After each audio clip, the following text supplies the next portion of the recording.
wujudu syahri Ramadan, ketetapan masuknya bulan Ramadan.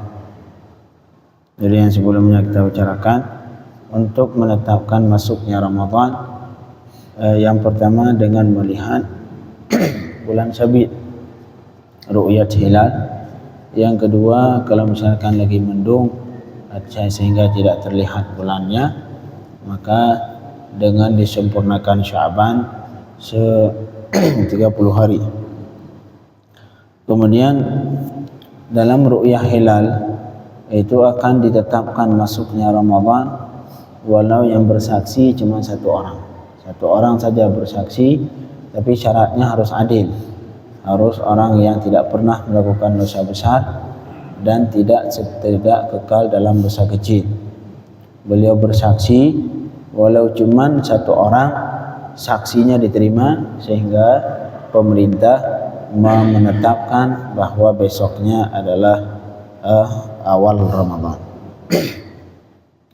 Sedangkan beda halnya untuk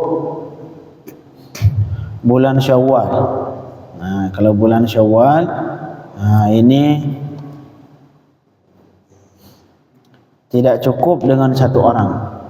Untuk bulan Syawal, untuk menetapkan masuk bulan Syawal, artinya Lebaran. Untuk menetapkan masuknya Lebaran, harus yang bersaksi minimal 2 orang. Beda. Kalau Ramadan cukup 1 orang. Sedangkan Lebaran harus 2 orang. Di sini disebutkan amma hilalu Syawal wa sairu syuhur fala tathbutu illa bi syahadati rajulaini adlain. Sedangkan untuk menetapkan masuk bulan Syawal, Lebaran bahasa kita, tidak boleh ditetapkan kecuali dengan adanya saksi 2 orang laki-laki yang adil. Ini karena diriwayatkan dalam hadis yang diriwayatkan oleh Al-Husain bin Huraith Al-Jadali. Kata beliau, khatabana Amiru Makkah Al-Harith ibn Al-Hatib faqala amarana Rasulullah sallallahu alaihi wasallam an nansuka li ru'yatihi fa in lam narahu fahadha syahida adlin nuskuna bi syahadatihima.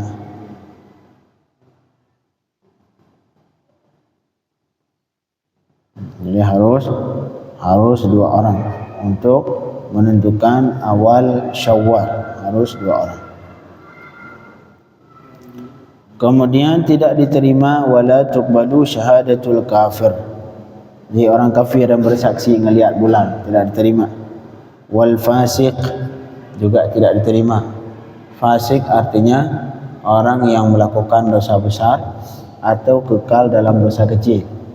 Ini orang seperti ini tidak diterima saksinya.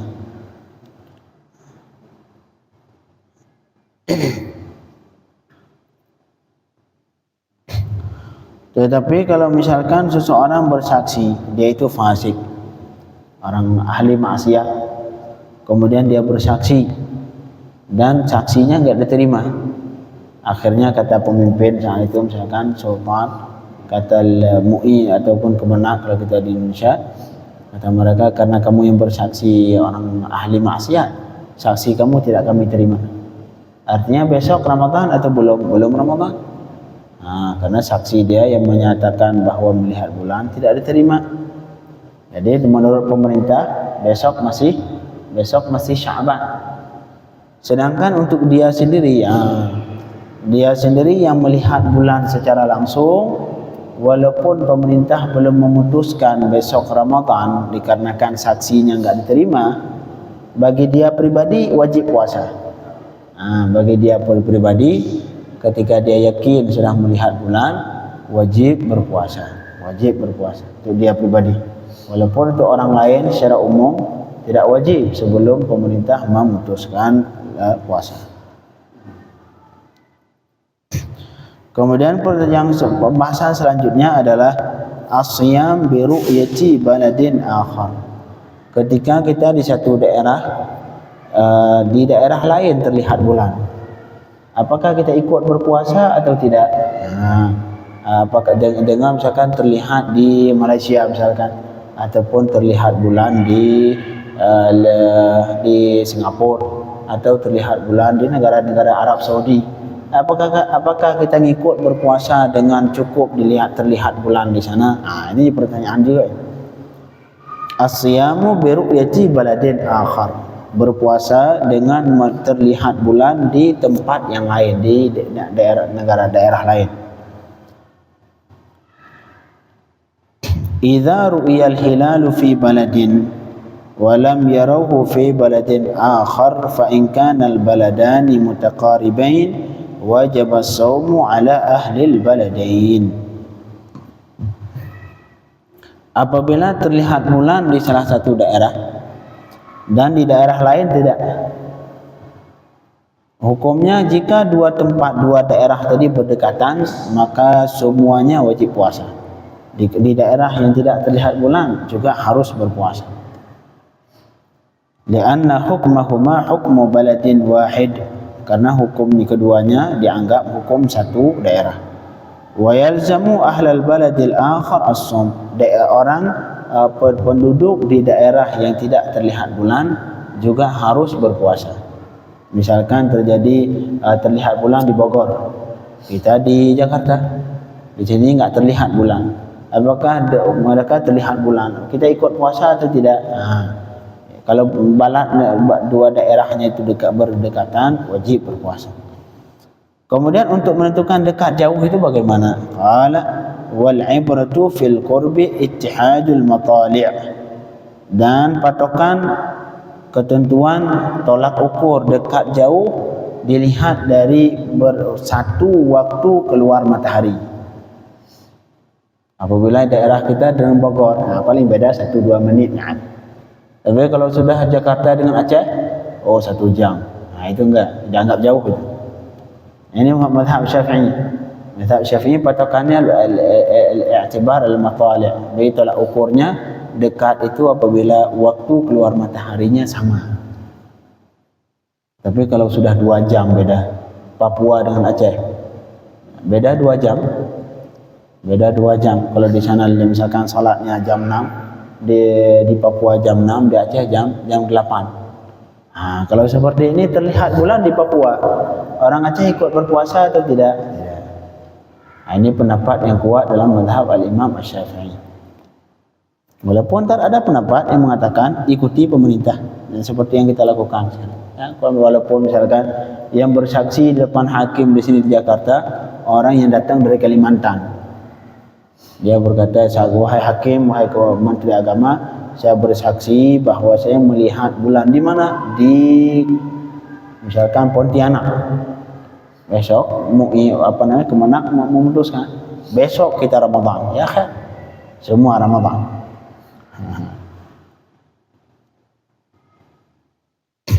Tapi wa in kana al-baladani mutabaidain, kalau misalkan dua daerah tadi berjauhan dengan sebab beda waktu terbit matahari, udah 2 jam beda ataupun 4 jam beda. Di Saudi dengan di sini berapa jam? 4 jam beda. 4 jam. Waktu salat di Yaman dengan Saudi sama. Waktunya beda 4 jam. Kalau seperti itu bagaimana? Wajib as-shaum ala man ra'a wa la yajib ala man la yara. Maka wajib puasa terhadap orang yang daerah yang lihat bulan, mereka wajib puasa. Sedangkan daerah yang terlalu jauh yang tidak melihat bulan tidak wajib puasa. Berarti mereka menyempurnakan 30 hari, Ini kalau balat terlalu jauh.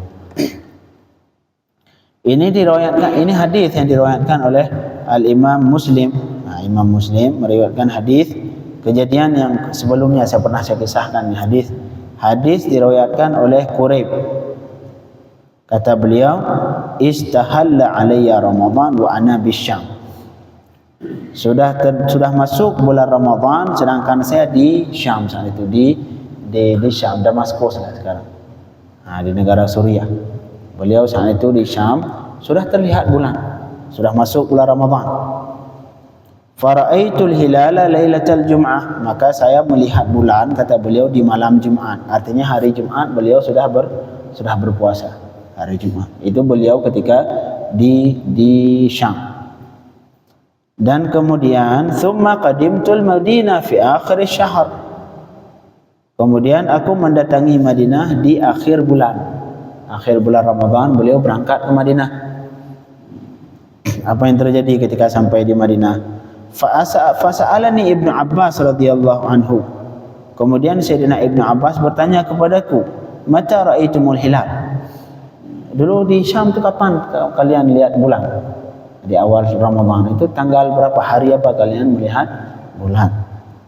Faqultu ra'ainahu lailatal jum'ah. Oh, kami kemarin pas di Syam melihat di malam Jumat. Artinya kami mulai berpuasa di hari Jumat.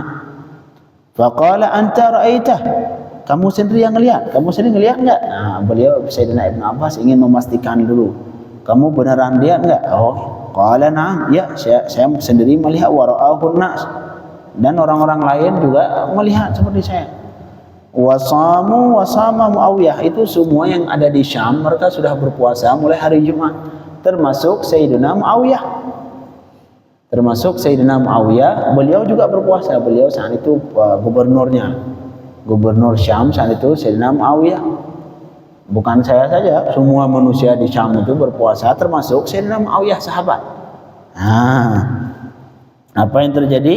Faqala kullala ra'ainahu lailatas sabti.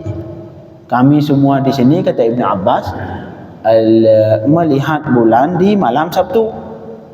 Beda sehari. Kami di sini melihat bulan malam Sabtu. Fala nazal nasum hatta nukmil 30. Berarti kalau beda hari, giliran itu beliau tadi yang dari Syam sudah 30 hari, seperti orang Madinah masih 29 hari. Jadi otomatis kalau bagi orang Syam besok wajib lebaran. Karena enggak ada istilah Ramadan 31 hari. Besok pasti lebaran bagi orang yang dari Syam, dari Quraisy. Sedangkan Ibnu Abbas hari ini masih 29. Untuk menentukan apakah besok pasti lebaran, belum pasti. Bisa jadi nanti sore tidak terlihat bulan. Tapi bagi yang datang dari Syam, beliau sudah puasa sudah 30 hari.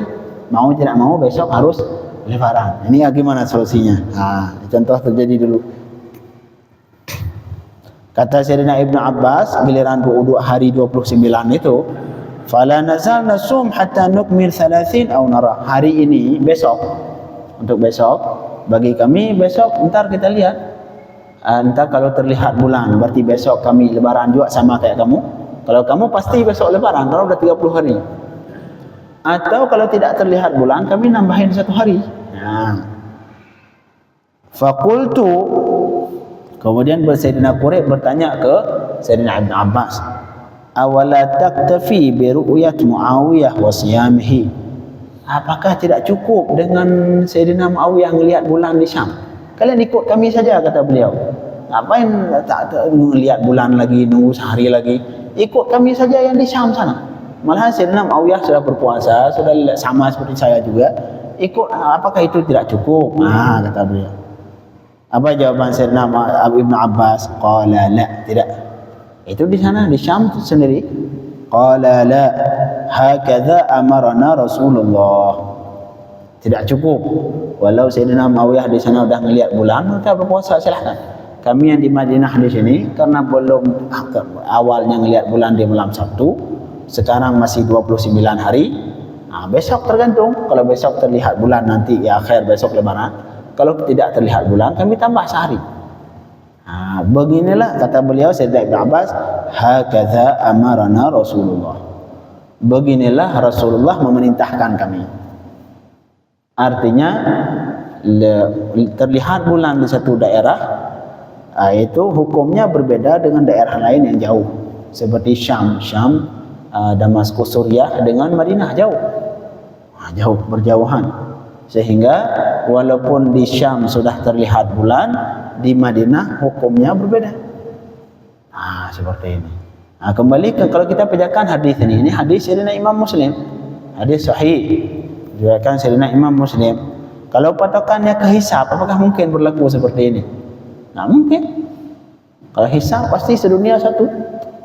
Ada istilah beda. Artinya sahabat Rasul memerintahkan sahabat patokannya terlihat bulan. Kalau terlihat bulan di daerah ini silahkan mereka puasa. Di sini belum terlihat bulan, tidak puasa. Begitu juga antar efeknya ke lebaran. Nah, ini hadis diriwayatkan Sayyidina Imam Muslim, begitu juga Abu Daud, At-Tirmidzi, Imam An-Nasa'i. Quraib tadi yang disebutkan itu Maula Ibn Abbas. Maula ini orang yang dasarnya adalah budak Sayyidina Ibn Abbas, hamba sahaya yang dimiliki Sayyidina Ibn Abbas, kemudian dimerdekakan. Nah, itu Maula. Jadi saya punya budak, kemudian saya merdekakan. Nah, ini dia ini namanya Maula. Maula Ibn Abbas, Quraib tadi, Quraib. Inilah kisah yang terjadi di kalangan sahabat dulu antara Sayyidina Muawiyah dengan Ibn Abbas. Muawiyah puasa cepat hari Jumat mereka sudah berpuasa, kemudian Sayyidina Ibn Abbas berpuasa hari Sabtu. Ini kenapa? Karena jauh, jadi daerahnya terlalu jauh, yang matali'nya berbeda, waktu keluar mataharinya berbeda.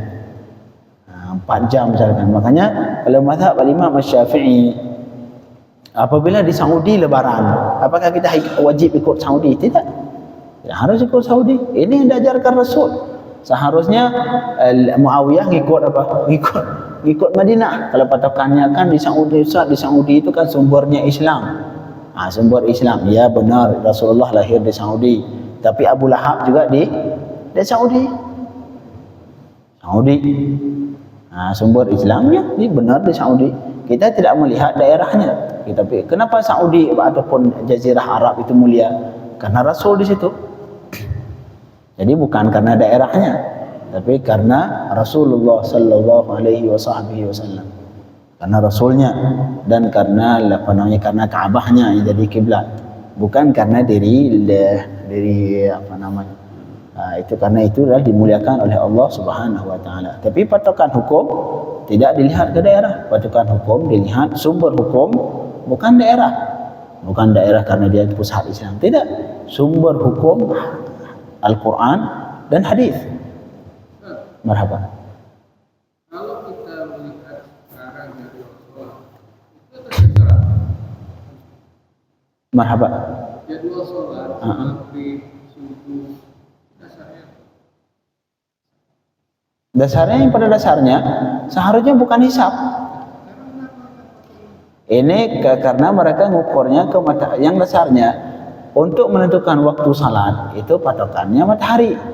Apabila matahari istiwa itu salat. Apabila sudah zawal salat zuhur. Apabila sudah 45 derajat salat asar, terbenam matahari. Cuman ini kenapa waktu ini? Waktu ini karena di waktu itu pas terjadi terbenam matahari. Itu. Coba kalau misalkan waktu ini, contoh misalkan ditulis di waktu ini jam 6. Tiba-tiba jam 6:30 belum terbenam matahari. Apakah kita salat ikut jam ini? Tidak. Artinya bahkan ini untuk 10-20 tahun ya, artinya apakah itu pasti benar setiap tahun? Kalau misalkan salah wajib ini terjadi di sini ya. Kita di Yaman itu, di Yaman, terutama di Tarim, itu waktu subuh ada 4. Ini pengalaman saya di Yaman. Saya karena imam masjid, saya adzan pusing.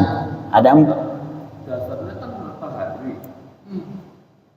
Aku mau subuh, dari matahari. Kalau dalam bentuk alat kan bisa dihitung. Artinya apa? Ini contoh terjadi, saya ingin mengisahkan bagaimana ilmu falak. Itu saya di Yaman, di Tarim. Adzan subuh ada 4 waktu. Semuanya bersumber dari ilmu falak. Nah, itu apa yang terjadi itu. Karena sebenarnya patokannya bukan ilmu falak.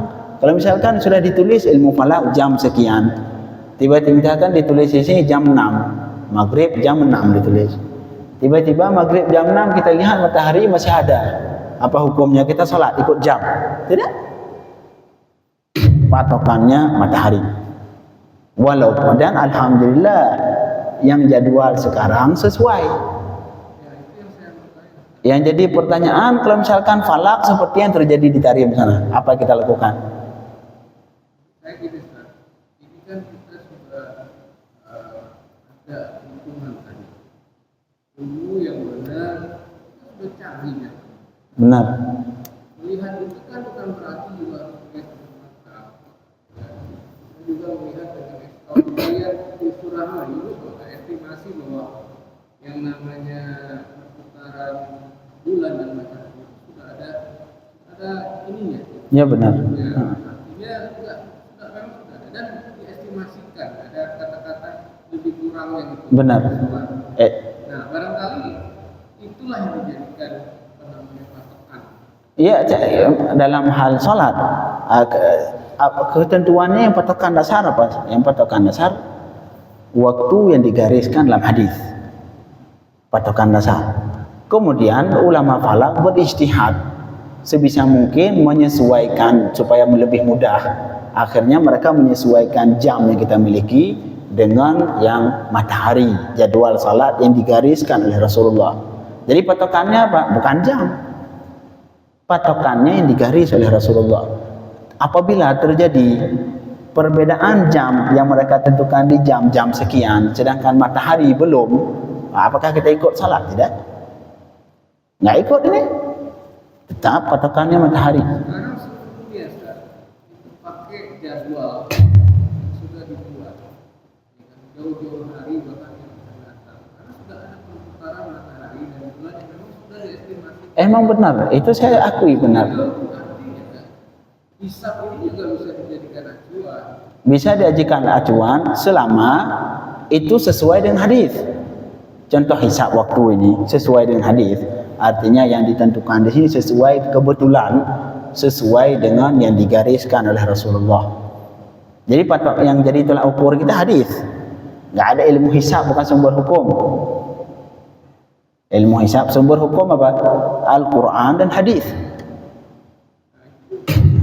Artinya kalau misalkan ilmu ini terjadi di Tarim sana, saya pribadi salat subuh tiga hisab.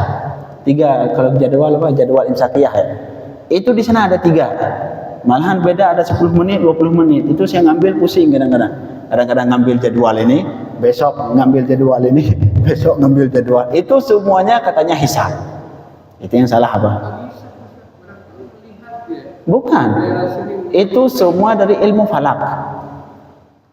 Dari ilmu falak sampai terakhir mereka ngundang ahli falak, ahli hisab.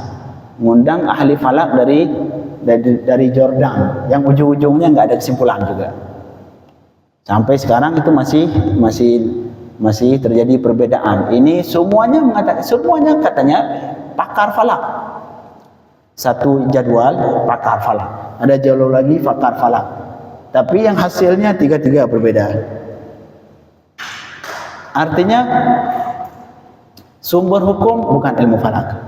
Sumber hukum yang digaris oleh Rasul sallallahu alaihi wasallam. Kemudian ulama falak menyesuaikan supaya lebih mudah diukur dengan jam, mereka menyesuaikan dengan yang digariskan oleh Rasulullah. Yang artinya apa? Apabila yang mereka kan ilmu falak bagian dari ijtihad.